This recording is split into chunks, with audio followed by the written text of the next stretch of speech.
রক্ষকই যদি ভক্ষক হয় তাহলে দেশ কে বাঁচাবে?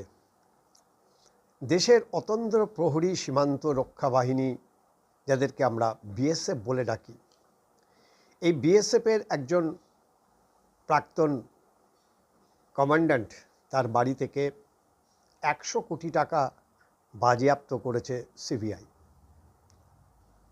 জানা গেছে যে বাংলাদেশ বর্ডারে তিনি কর্মরত অবস্থায় ছিলেন। মোটা টাকার বিনিময়ে এই অনুপ্রবেশ হয়েছে বলে প্রাথমিক জেরায় তিনি স্বীকার করেছেন। স্বাভাবিকভাবেই প্রশ্ন উঠছে যে দেশের নিরাপত্তা যাদের হাতে, তারাই যদি এই ধরনের দুর্নীতির সঙ্গে যুক্ত হয়, তাহলে দেশকে রক্ষা করবে কারা? এই ঘটনাতে সিবিআই মনে করছে একটা হিমশৈলের চূড়া মাত্র।